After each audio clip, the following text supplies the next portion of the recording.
Today I have a fun project for you. It's a little bit more detailed than normal. It takes not a lot of supplies, but some different kind of things. It's not your normal technique. It's a wedding card. It could be a Mother's Day card. It's going to be a card for somebody that's going to want to keep it because it's going to take a little bit more time. Although I will say the one that I made the first time, I talked to my mom for a while while I made the first sample. And then I was texting a girlfriend, which it's harder to do when you're texting because it takes your hands. But it's one of those cards if you're watching TV or whatever, because it's some painting. So we won't be making it at camp if you're one of my customers, but you're more than welcome to make it at home. The results are stunning. You may have seen it if you watched my Facebook Live last week. It is going to end up being a home decor piece. So I'm going to incorporate the piece of it, which I will show you later, into some home decor, but it's a spring look, so I decided to go ahead and make it into a card first so you can see it. So I'm going to use the Country Floral Dynamic Textured Impressions Embossing Folder. I had this out so I could have the name, which is a celebration item, and it's free with a $50 purchase. And because it's not a stamp set and Stampin' Up! Doesn't make it, if you love it, wait and get your stamp sets maybe in March and get this now. And then I'm also going to pull this out from the annual catalog, which I love, love, love, love. And one of my favorite videos is on with this. It's the Stitched All Around stamp set, and it has a die. I'm going to use the die too. So I do have another video from maybe last spring, maybe when I can tell it's black, so it's a new to this catalog. So there is a stamp set, a card that I've made with this stamp bundle from last spring. So first, this is some Shimmer White cardstock, because Shimmer White's my very favorite. If I had to pick a favorite cardstock, it would be Shimmer White, and if I had to pick a favorite ribbon, it would be, people ask me all the time, it would be the tulle. Today I'm going to use the vanilla tulle. And if I had to pick a favorite color, it's gray granite, which that always throws people. I just love the gray granite because I like the colors that are different. So I'm going to I have some brand new plates. Celebration is a great time to stock up on all the stuff that's not fun to buy, because when it's not fun to buy and you stock up during celebration, then you still get to pick something that's fun to get. So I have this panel cut. It's 4 by 5 1/4. So I'm going to slide it in here. It doesn't matter which direction it goes, and you just need one plate. Since there's not a right side or a wrong side. Whoops. Oh, it's in there. So just slide that through one time. But you can get ink refills. You can get plates for your big shot. You can get snail refill, white cardstock, some Shimmer White cardstock, some of the ribbon. Get all that stuff, which isn't super fun to get. But then at $50 or $100, you still get to pick a free fun thing. So it's a great time to stock up. So look how pretty this is. I know it's kind of hard to see, but it's super, super pretty. It's got tons of texture. And for a wedding card, you could almost stop there.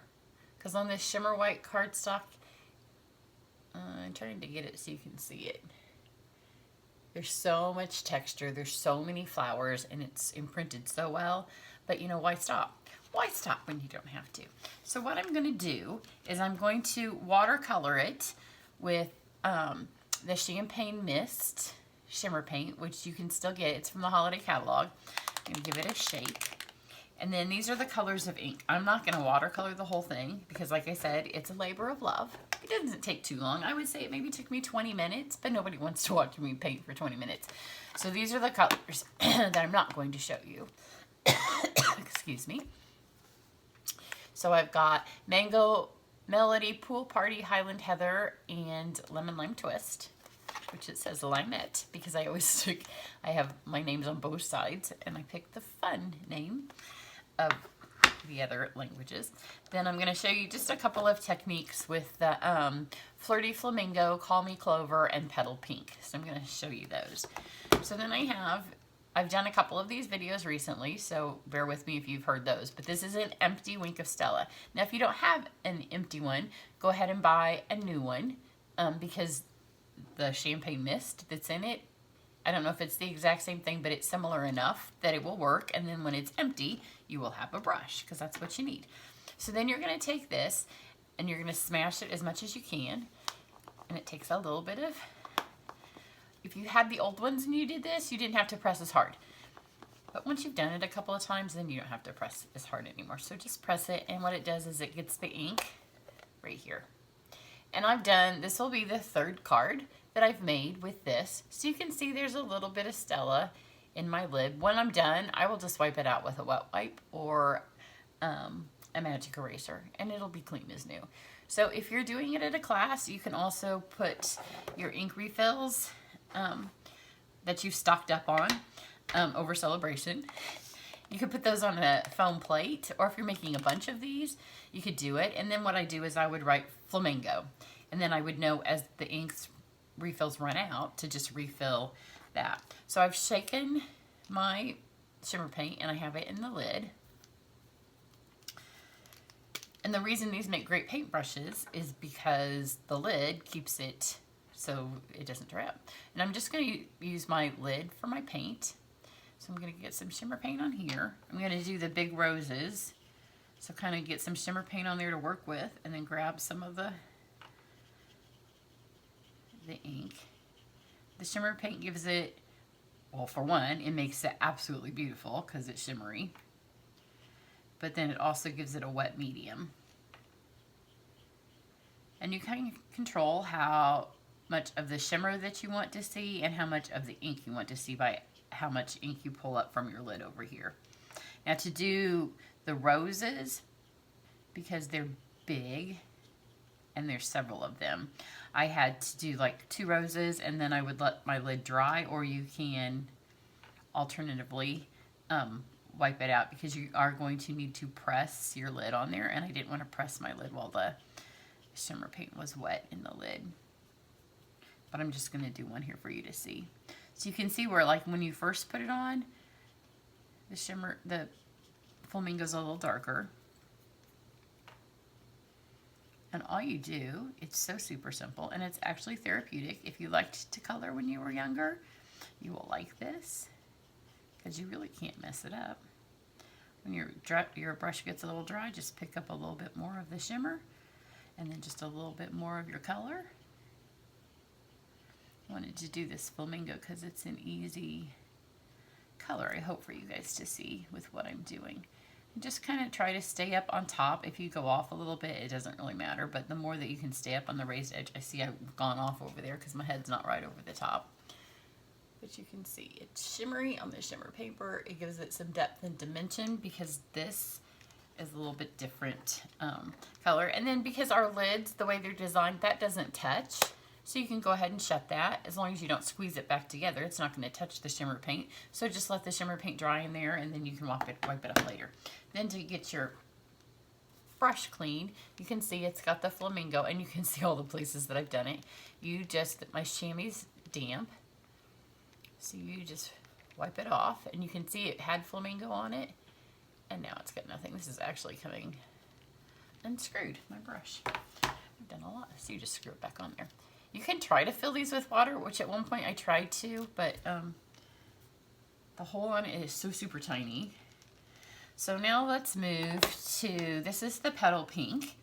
And on the petal pink, I did these groups of flowers right here. So I was going to show you how I did those. Again, you just smash this together. And when these ink pads first came out, I hadn't tried it, and I heard people say, oh, you can't watercolor with them anymore. It just takes a tiny bit. You're not going to break them. I mean, you don't want to squeeze so hard that you do break them, because I guess you could if you're stronger than me. So with these, I took my shimmer paint, because these are like little groups of 3 flowers, and I painted the whole flower with the shimmer. And then I just grabbed some of the petal pink.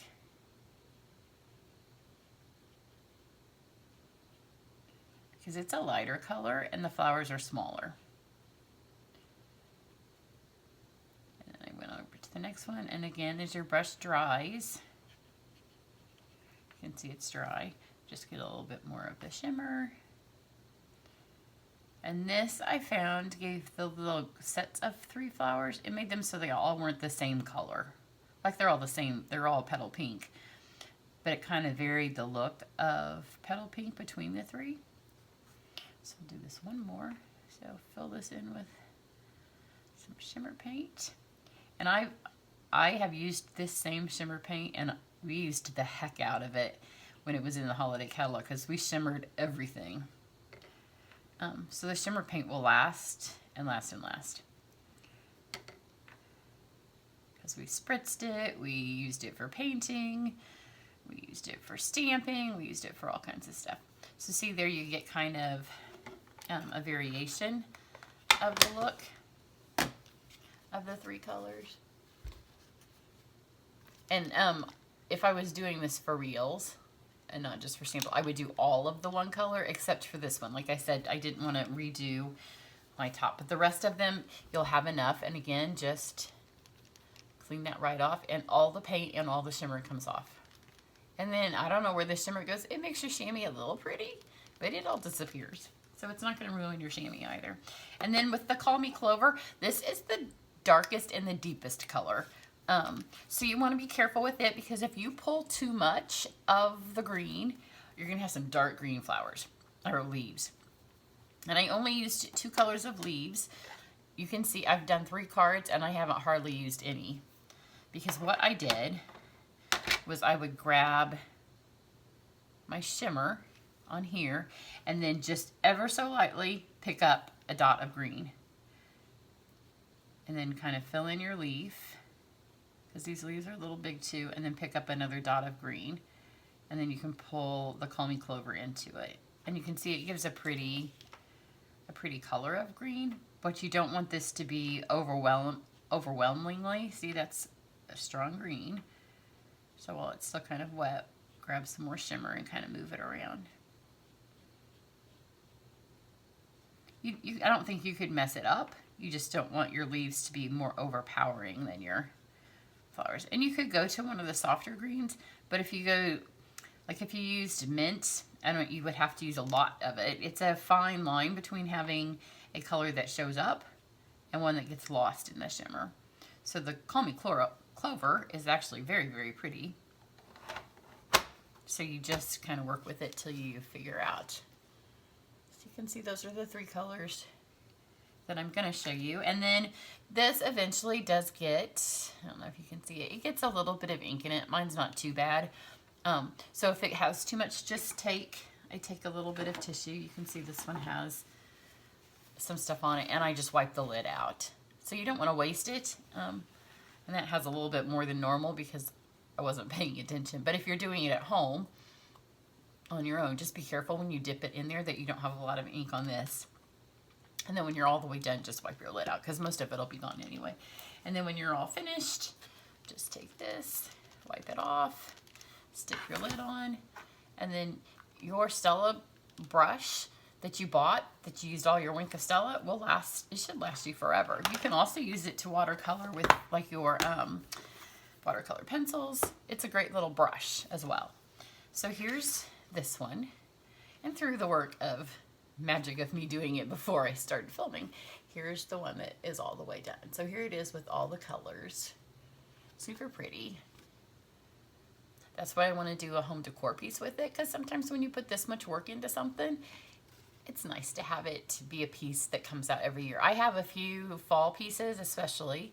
Actually, I have a Valentine piece too. I should put it on my website when I'll take a picture and put it on, so you can hop over to my blog and see the picture. But I have some home decor pieces that I pull out every year that I made. I have a Thanksgiving piece that's from, the 90s. If you had those little pilgrims and Indians, if you see them, they're very 90s. But it's fun to pull those out. And so when you spent some time making something and you pull it back out, then it's definitely worth the time that you took. So here's the base of my card. And then I'm going to mount it on top of this. So then it left me with, how do we put a sentiment on this and not cover up all the beautiful work we just did? Because here's the framelit that I'm going to use. And there was no way that I could think of that I was not going to just cover up what I just did. So then I thought about, not using the one I painted because I thought I'm going to lose a lot of what I just colored. And so then I thought about doing one and not coloring part of it, but I didn't want to lose this because this is so pretty. So here's what I did. I took some of our window sheet. And usually when I use my window sheet, I like to keep it in the package it comes in because it's see-through and you lose it. So usually when I use it, I just keep it in the package. You can see I write window on it because even then it looks like it's an empty package of nothing. Because I thought, oh, I don't have any window sheet because I thought it was gone, but there's some in here. So I just laid my framelit on here. And then you just cut how much you need for each time that you use it. So, you know, most of us use it like for shaker cards or actually for windows. And this is going to be a window of sorts because it's going to be a window that allows us to see the beautiful watercolor that we just did and not cover it up. Because who wants to go through all that work to paint all that and then not be able to see it, right? So put my thing up here and you're all going to hear my new brand new plates crack. But look, they're brand new. I've run it through the one time that you guys have seen it. I don't know. It's so staticky in the Midwest with all our stupid heating, and it's supposed to snow again tonight. I'm just ready for spring. But it's already got stuff all over it. I was hoping that by using the new ones, because when you run this through a little bit, it does get some stuff stuck to it.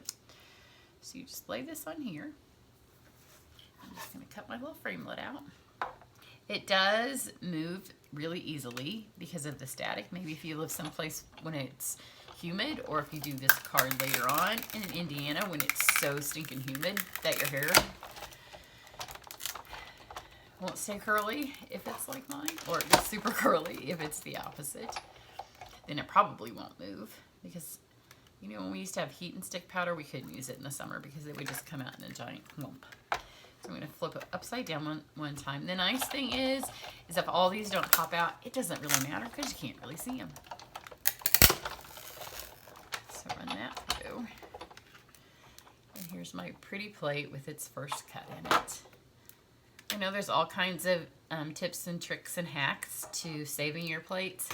They're $10. It's not worth it to me to spend a ton of time trying to do tips and tricks to save $10 because it's about the same as a pack of cardstock, and they'll last me a good, 6 months of the plate. So I'm going to,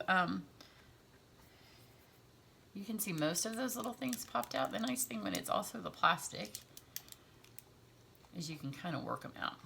See, they're falling out. But I found the ones that didn't pop out, it didn't really matter. I need these ones here on the end to pop out because I'm going to thread some ribbon through it. I don't want to get fingerprints on it though, so you can just kind of work them out. But when you lay it on the card, you can't really tell if they popped out or not because it's the stitching really that you see. So I'll get most of them out and let them fall on my scrap paper here, and then I can just dump them in the trash. But I don't know if you can see it here. Let me lay it on the paper. So much static, the plastic stuck all over my scrap paper. So see, it's really pretty. And now I'm going to stamp on it. So you have to be careful because it's a little slippy. So I'm going to use Versamark. And this says, enjoy your special day.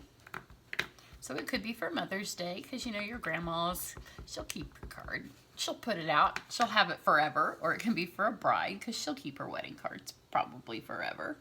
If you want to give this to somebody who's having a special day, maybe somebody has a 50th wedding anniversary, they might keep their cards. So just press and don't move it. Like press straight down and straight up.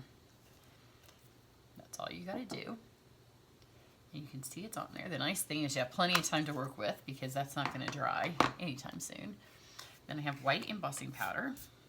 Get those little pieces of plastic. I saw that one piece of plastic did end up, here's another one here, in my embossing when I did my original one.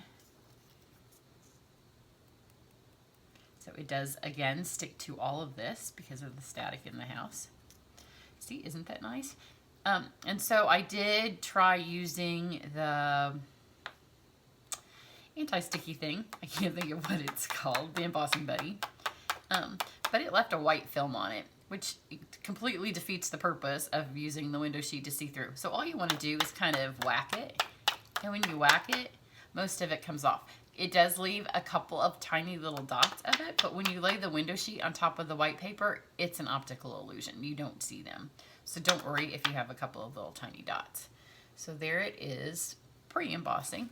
Now, to heat the window sheet, you could, I think, probably melt it if you heat it too long. So here's my tip for you. Get your embossing gun good and hot before you wave it over the thing.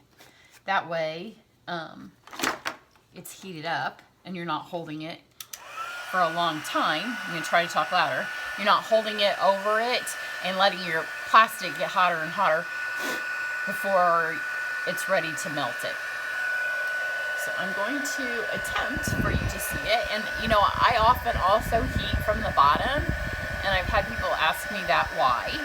And it's just because that's how I learned to do it, because I embossed before we had heat guns, and I used an iron in a shoebox and it was upside down.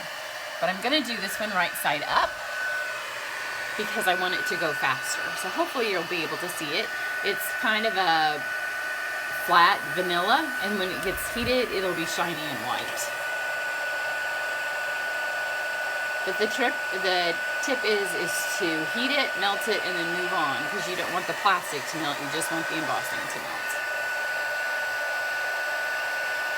I could probably test one and see how long you have before I don't know, it might not even melt. You know, melting plastic in my house. Maybe if I had my boys over one day, that might be something that they'd be willing to test for me. Sounds like a boy thing. So you can see there's little white specks on here. You're not gonna see them when my card is finished. Let me hold it in the sun. Yep, I got it all. So see, when your gun's hot, it doesn't take very long. So many of us turn the gun on and then we start waving it over whatever we're embossing before the gun's actually hot. So once the gun's hot, or you know, if you go to a class and there's a line of you ready to emboss, by the time you get to a nice hot gun, it doesn't take very long.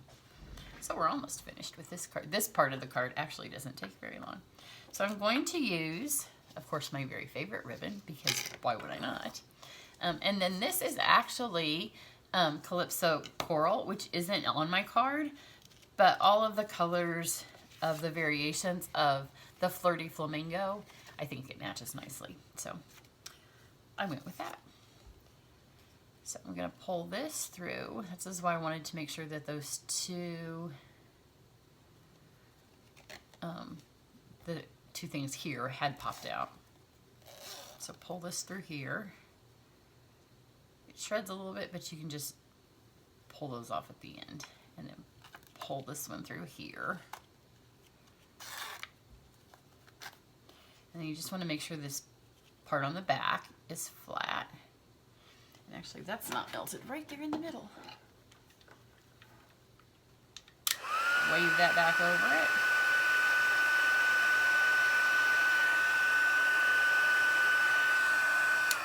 There you go. Just the itsy bitsy part of that middle C wasn't melted. Didn't want it to smear off. So then I just want to make sure that I have enough ribbon to go around my card this way. And there's nothing actually holding my panel onto the card other than the ribbon, because I didn't want to have any glue. Any chance that you'd see it anywhere.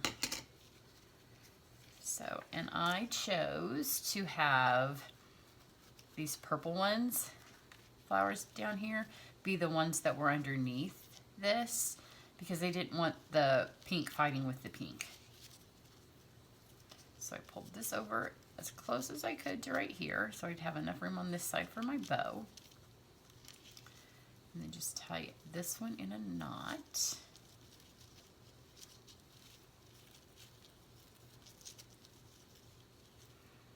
These stitched framelets, you wouldn't have to have the words that go on them, but if you don't have these framelets, take a look at them, because lots of words and lots of images will go on them, and the framelets that you get, they're wonderful. Like, you can use them just like this one. It's got the stitching, it's got the the frame. It's so pretty. So I've got this, and you can see it's just gonna hang, it's gonna hold that on there perfectly fine.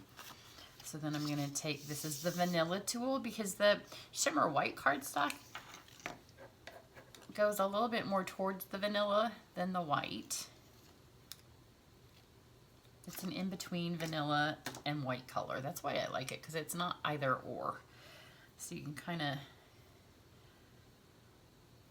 go with whichever one you want. So I've done a double layer of this. I'm going to put it on here as well, just where the knot is. It was too much to go behind. Then it was hard to, it was one more thing to try to read the words to fight with the flowers. But I did want this on here because I always put this ribbon on so many of my cards, and especially if it's going to be a wedding card. Just, you know, the tulle and the polka dots, it just screams wedding, and it goes so pretty with the flowers.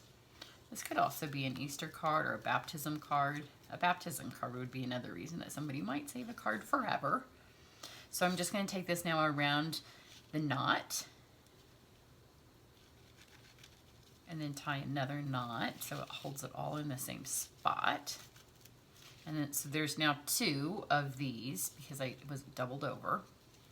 So then pull this, and now I'm going to tie the bow all together.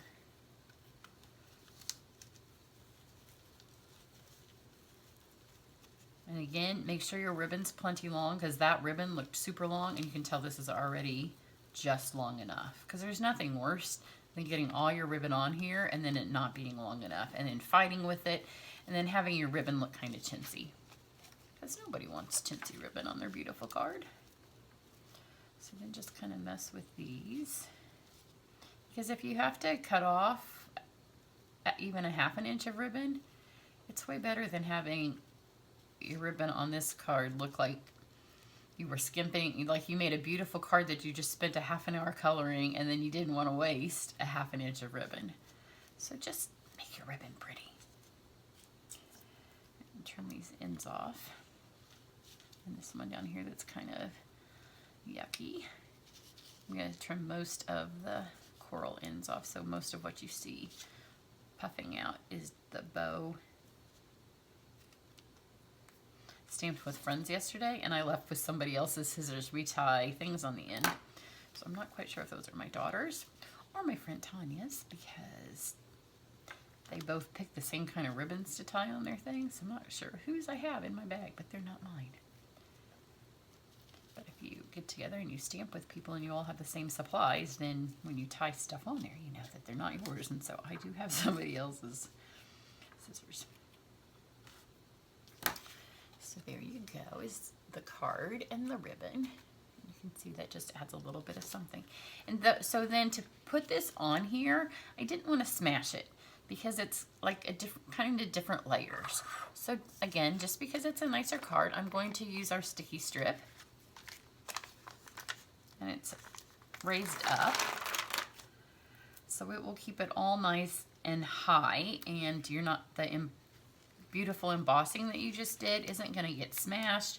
The ribbon's not going to get smashed. It's going to keep its depth, and it's going to make the card just feel a little bit more stable. So I'm going to put it around all 4 edges, and then these little leftover bits I'll just stick here in the middle, like right here on that rose, because I don't want that rose to lose its embossing.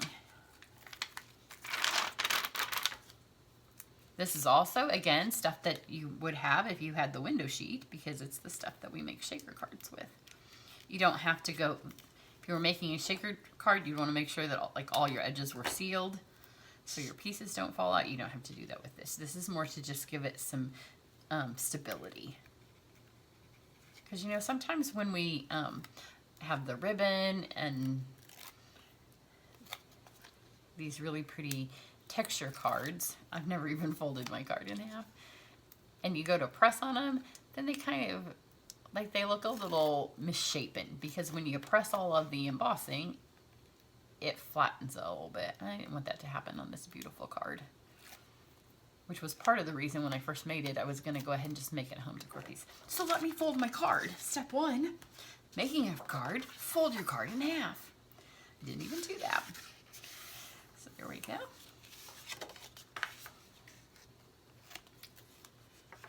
And then just layer this on here. I'll pull it back where I can see it. I have my glasses on still, which usually by this point in the video I've taken them off. The other thing with the sticky strip, it's a little bit more forgiving. If you lay it on there and it's not straight the first time, you would be able to. And see right there where that piece is under my rose, I can put that on there. And now this whole thing isn't, it's got some give, and it's not going to get smushed. So there you go. Here's my original one. And they're pretty much the same. This one I did my stingy ribbon. This ribbon's prettier. And it still could have gone another ½ an inch bigger and been a little bit more poofier and prettier. But I hope you like that. I hope you can see how beautiful the shimmer. It has the texture of all the ribbon. It has the texture of the shimmer. It has the texture of the embossing and the window sheet. It's just really pretty in person. There's a lot going on. It's super, super pretty. You could, if it was for a wedding and you knew the bride's colors, it would be really pretty to do it in her colors. So there you go. I hope you like that. And I will, down below this video and on my blog, I will have the information to get this. Because if you don't have this, to tie it in to be able to get this free, it's a perfect time now to get this bundle. And then to be able to get this, add a Stella to it, a Stella pen if you don't have it. Or if you don't have some of the shimmer paint, especially if they don't make it into the annual catalog, you'll want to get those while they're still available. So have a great day. Thanks. Bye.